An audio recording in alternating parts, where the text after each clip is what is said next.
Apa saja yang terjadi pada minggu pertama dan minggu kedua pasca melahirkan? Yuk mari simak video berikut sampai habis. Selamat datang di Kriwil Life, ngobrolin kesehatan bareng aku Bidan Kriwil. Hari ini aku bakalan ngobrolin tentang apa saja sih yang terjadi pada minggu pertama dan kedua pasca melahirkan, dan bagaimana tipsnya supaya kita bisa menghadapi masa-masa ini dengan baik. Tapi sebelumnya jangan lupa untuk klik dulu tombol subscribe-nya supaya kamu nggak ketinggalan video terbaru dari aku. Yang pertama, aku akan bahas keadaan atau kondisi fisik kita pada minggu pertama pasca melahirkan. Yang pertama, kita ngobrolin pasca melahirkan per vaginam dulu. Nah, pada masa ini kalau kalian mengalami robekan perineum, maka biasanya di area vagina masih terasa nyeri, karena biasanya pada minggu pertama ini luka perineum itu belum sembuh. Walau begitu, sebaiknya kalian tetap menjaga kebersihan area perineum. Kalau perlu ya boleh dikasih betadine, di tap-tap-tap. Juga jangan lupa untuk memperbanyak makanan yang tinggi protein untuk mempercepat pemulihan perineum ini.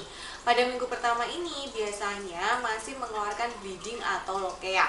Lokea yang dikeluarkan di vagina biasanya berwarna merah atau merah kecoklatan. Dan pada masa-masa ini uterus itu berkontraksi, tujuannya untuk mencegah perdarahan dan juga untuk membantu supaya uterus ini kembali ke size sebelumnya seperti ketika belum hamil.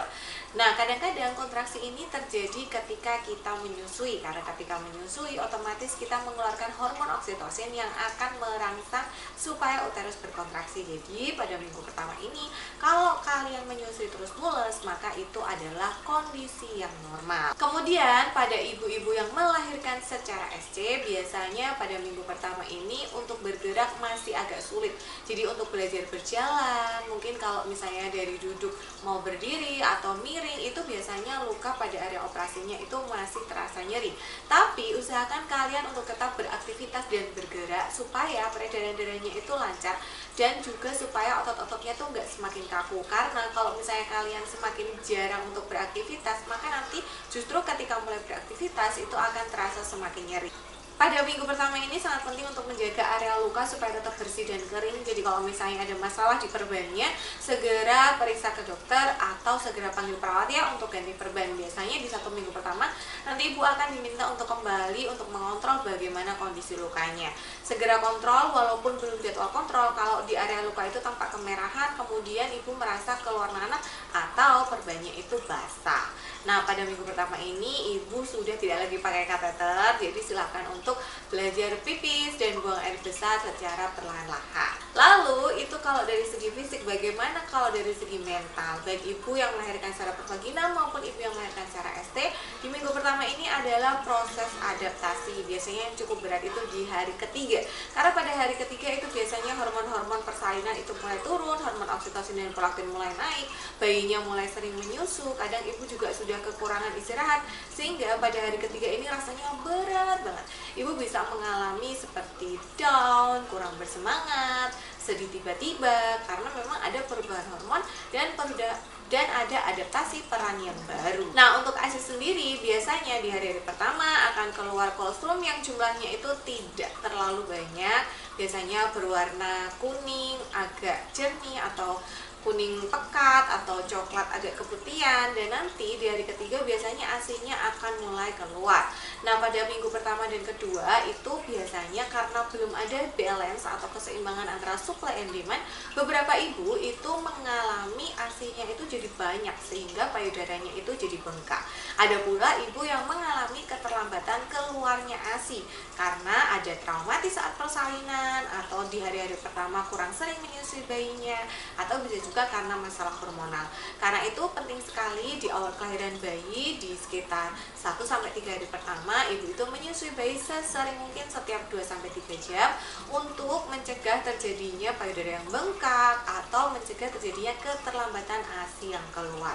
Kalau dirasa pada minggu pertama ini payudaranya sangat bengkak, sangat penuh, ibu bisa konsul ke konselor laktasi, atau bila ibu kesulitan menyusui juga bisa untuk belajar tentang posisi menyusui dan pelekatan yang benar, atau bisa langsung konsultasi ke konselor laktasi atau dokter dan bidan, apalagi jika dirasa ASI-nya tidak keluar-keluar meskipun di hari ketiga. Untuk kalian yang mau tahu lebih lanjut soal ASI di hari-hari pertama, kalian bisa nonton video ini. Aku tidak akan menjelaskannya di sini karena sudah aku bahas tuntas di video tersebut ya. Kemudian kita masuk ke minggu kedua. Pada minggu kedua, pada ibu yang melahirkan pervaginam, biasanya lukanya itu mulai mengering. Kadang-kadang area vagina ini terasa gatal karena ya lukanya udah mau nutup gitu Bu. Biasanya pengeluaran pervaginamnya juga sudah berubah warna. Lokeanya sudah tidak lokea yang berwarna merah lagi, tapi biasanya berwarna kuning, agak kecoklatan, atau ada beberapa ibu yang sudah keluar kuning bening gitu, sehingga seolah-olah ini belum keluar. Walau begitu, pada minggu kedua ini waspada kalau seandainya ibu keluar lagi perdarahan yang banyak, berwarna merah, berbau busuk, disertai nyeri perut, karena semestinya itu tidak terjadi di minggu kedua.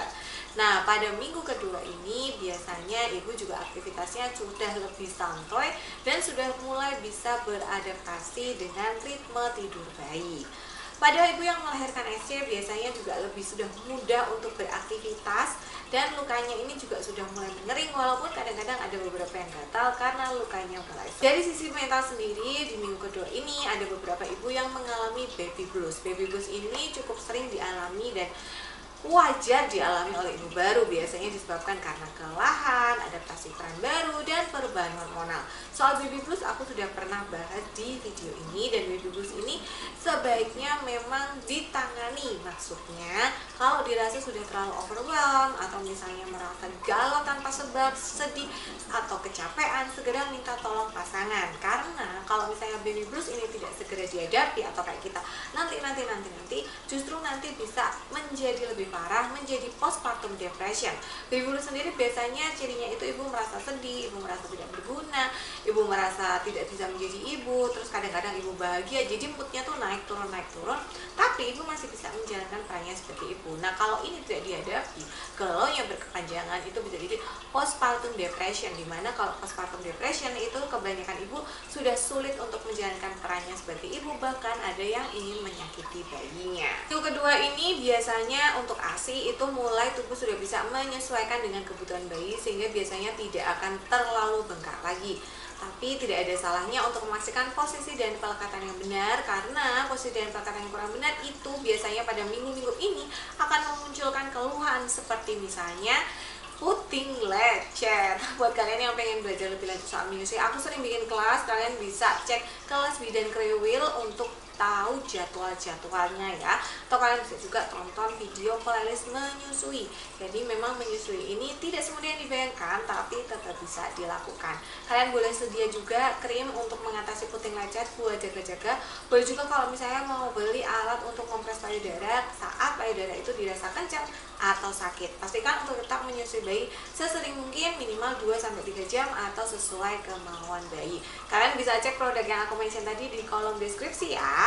Nah ibu-ibu, itu tadi apa saja yang terjadi di tubuh kita postpartum di minggu ke-1 dan kedua. Nanti selanjutnya aku akan bikin minggu ke-6 dan juga bulan ke-6. Nah apa saja yang terjadi kalian bisa simak nanti di video selanjutnya ya. Terima kasih sudah menonton video kali ini. Sampai jumpa di video selanjutnya. Bye.